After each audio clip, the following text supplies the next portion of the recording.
नमस्कार।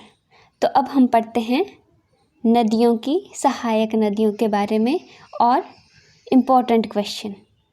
पार्ट 1 में हमने सारी नदियों को पढ़ा था, जिसमें हमने उनकी लंबाई, उनके प्राचीन नाम, उद्गम स्थान और नदियों के किनारे बसे हुए शहरों के बारे में चर्चा की थी। तो एक बार रिकॉल करते हैं। नदियों की लंबाई 22, 122, 158, 256 और 320 किलोमीटर। अब देखते हैं प्राचीन नाम। जो यमुना है, यमुना का एक ही नाम है, वो है कालिंदी। चिनाब का है चंद्रभागा। चंद्रभागा 2 नाले हैं या 2 जलधाराएं हैं जो आपस में आकर मिलती हैं और चिनाब नदी का निर्माण करती है, तो इसका संस्कृत नाम है चंद्रभागा और वैदिक नाम है असिकनी। उसके बाद बात आती है रावी की। रावी, इरा और शनि, ये तीनों नाम हैं। तो ये इजीली याद रख सकते हैं हम कि जो इरावती है वो संस्कृत नाम है रावी का, और पुरुषानी जो है वो वैदिक नाम है। उसके बाद ब्यास, ब्यास का संस्कृत नाम है विपाशा और वैदिक नाम है अर्जिकिया। सतलुज का संस्कृत नाम है शतुद्रः और वैदिक नाम है शतुद्री। तो चलिए अब हम इन नदियों की सहायक नदियाँ पढ़ते हैं। सबसे पहले बात करते हैं सतलुज नदी की। सतलुज नदी की सहायक नदियाँ हैं बसपा, स्पीति, अलीखड्ड, नोगलीखड्ड, शीरखड्ड, रोप्पा, तैंती, कशांग, मूलगांव या फिर मुलगन और यूल। अब बात करते हैं ब्यास नदी की। ब्यास नदी की बहुत सारी सहायक नदियाँ, कुछ कुल्लू में हैं, कुछ मंडी में हैं और कुछ कांगड़ा में हैं। तो सबसे पहले कुल्लू की बात करते हैं। तो कुल्लू में जो है वो सैंज नदी, पार्वती नदी, तीर्थ नदी, सोलंग नाला, मनालसू, फोजिल, सरवरी, मलाना, पतलीकूल, ये सारी हैं कुल्लू में सहायक नदियाँ जो ब्यास में आकर मिलती हैं। उसके बाद मंडी में ऊहल नदी, बेकर खड्ड, सोन खड्ड और जीवनी खड्ड। अब बात करते हैं कांगड़ा की। कांगड़ा में है बिनवा नदी, न्यूबल नदी, बाणगंगा नदी, आवा नदी, चक्की, लूनी, गज, मान, हारला, सुकेती, बानेर और पटकरी।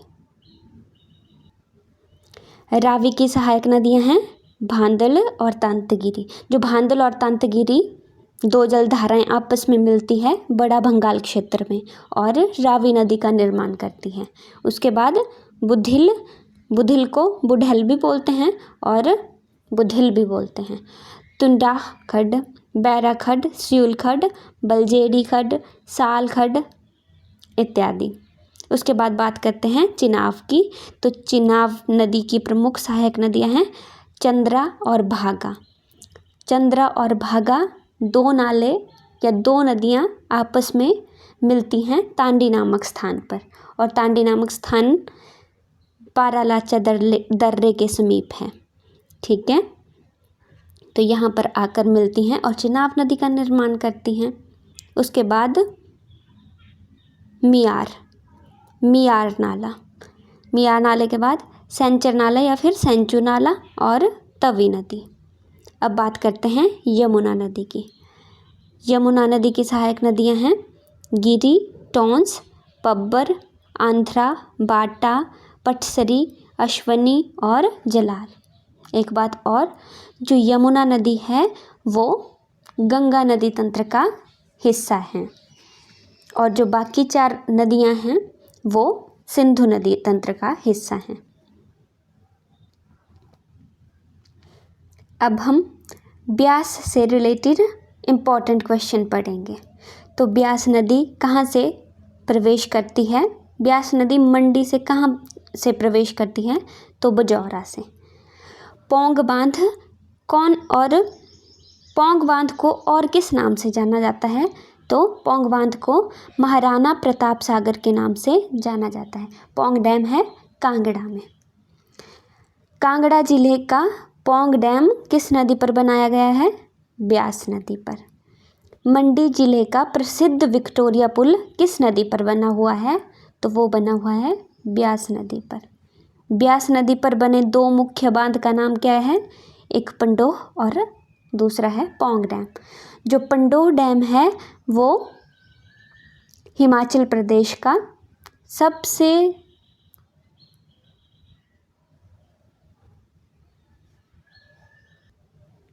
सबसे छोटा डैम, या फिर बोल सकते हैं जो पंडोह झील है वो हिमाचल की सबसे छोटी झील है और ये एक आर्टिफिशियल लेक है। IIT कमांद किस नदी के किनारे स्थित है? वो है ऊहल नदी के किनारे। ऊहल नदी के किनारे है। जो ऊहल नदी है उसको हम रीना नदी के नाम से भी जानते हैं। ठीक है, अब बात करते हैं ब्यास के किनारे बसे प्रमुख शहरों की। तो मनाली, कुल्लू, बजौरा, पंडोह, मंडी, नादौन, सुजानपुर और देहरा।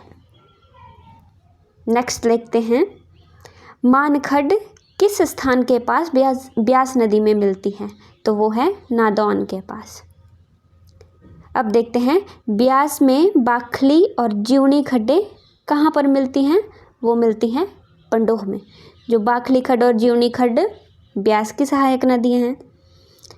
ऊहल खड्ड किस बड़ी नदी में मिलती है? तो वो मिलती है ब्यास नदी में। अब आगे देखते हैं ब्यास नदी की वह सबसे बड़ी सहायक नदी जो भुंतर के पास ब्यास में मिलती है। तो पार्वती नदी जो है ब्यास की सबसे बड़ी सहायक नदी है और ये भुंतर के पास ब्यास में आकर मिल जाती है। लारजी नामक खड्ड कहाँ पर ब्यास में मिलती है? तो औट के पास। सुकेती खड्ड किस स्थान पर ब्यास नदी में आकर मिलती है? मंडी शहर के पास। मंडी जिले से निकलने के बाद ब्यास नदी किस स्थान से जिला कांगड़ा में प्रवेश करती है? वो करती है संधोल के पास, सरका घाट संधोल के पास। फोजल नाला किस स्थान पर ब्यास नदी में आकर मिलता है? वो मिलता है डोभी के पास। तो याद रखना फोजल नाला जो है ब्यास नदी की एक सहायक खड्ड है या फिर नाला है। पार्वती नदी का मुख्य स्रोत कौन सा है? वो है मानतलाई झील। वशिष्ठ गर्म पानी का चश्मा जो कि कुल्लू जिले में है, यह किस नदी के किनारे स्थित है? यह है ब्यास नदी के किनारे स्थित। अगला क्वेश्चन देखते हैं पार्वती नदी के किनारे बसे प्रमुख धार्मिक स्थल कौन से हैं? जरी, कसोल, मणिकर्ण, रुद्रनाग और खीरगंगा। कौन सी खड्ड कांगड़ा किले से होकर बहती है? वो है बाणखड्ड। अब हम रावी से रिलेटेड इम्पॉर्टेंट क्वेश्चन देखते हैं।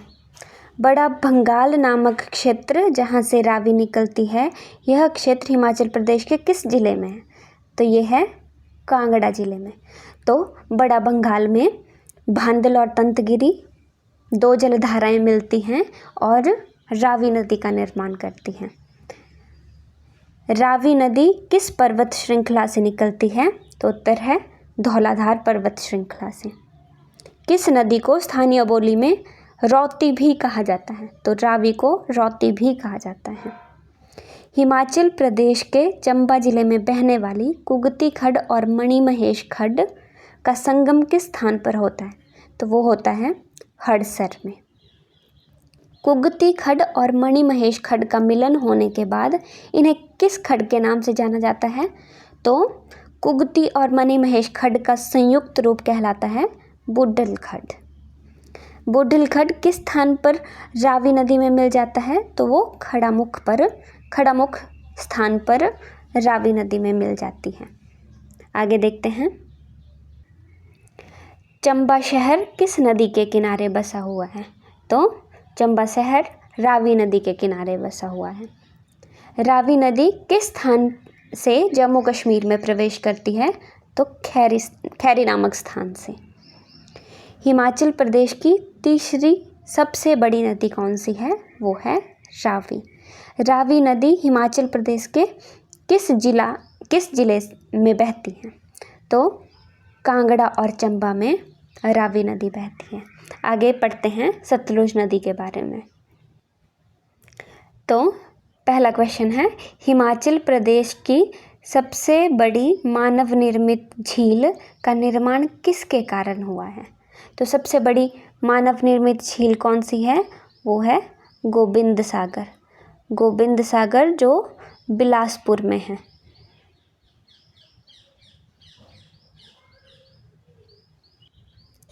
सतलुज नदी पर बने भाखड़ा बांध के कारण गोविंद सागर झील का निर्माण हुआ है।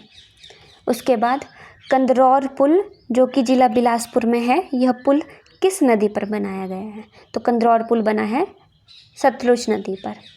किन्नौर में सतलुज नदी को किस नाम से जाना जाता है? तो किन्नौर में सतलुज को बोला जाता है सोमोद्रड, लड़छिनखंबा या फिर हस्तीमुखी। सड़पो मुक्सड नाम से जाना जाता है। गोविंद सागर झील हिमाचल प्रदेश के किस जिले में स्थित है? तो वो है बिलासपुर में। रोपा खड्ड हिमाचल प्रदेश के किस जिले में बहती है? तो वो किन्नौर जिले में, और रोपा खड्ड सतलुज की सहायक नदी है। नाथपा झाखड़ी विद्युत परियोजना किस नदी पर बनाई गई है? सतलुज नदी पर। रामपुर शहर किस नदी के तट पर बसा हुआ है? सतलुज नदी के तट पर। मंडी जिले का तातापानी नामक स्थान किस नदी के किनारे बसा हुआ है? सतलुज नदी के किनारे। मंडी जिला की करसोग तहसील में बहने वाली अमला और विमला नदियाँ किस बड़ी नदी में आकर मिलती हैं? तो वो मिलती हैं सतलुज में आकर। एक क्वेश्चन और भी आता है, अमला और विमला या फिर इमला और विमला घाटियाँ कहाँ पर स्थित हैं? तो उसका आंसर है मंडी में। ब्यास नदी का पानी सुरंग द्वारा सुंदरनगर से सतलुज नदी में किस स्थान पर मिलाया जाता है? तो वो सलापड़ में। सतलुज नदी किस स्थान से हिमाचल प्रदेश से निकलकर पंजाब में प्रवेश करती है? तो भाखड़ा गांव से पंजाब में प्रवेश करती है। रोपा खड्ड किसकी सहायक नदी है? सतलुज की। कोल डैम का निर्माण किस नदी पर हुआ है? तो वो है सतलुज नदी पर। नोगली खड्ड कहाँ पर सतलुज नदी पर मिलती है? तो आंसर है रामपुर के पास। तो आज की वीडियो में इतना सा। यमुना और चिनाब के जो इम्पोर्टेंट क्वेश्चन हैं वो हम नेक्स्ट वीडियो में देखेंगे। आई होप आपको वीडियो पसंद आई होगी, तो वीडियो को लाइक शेयर ज़रूर करना। Thank you so much.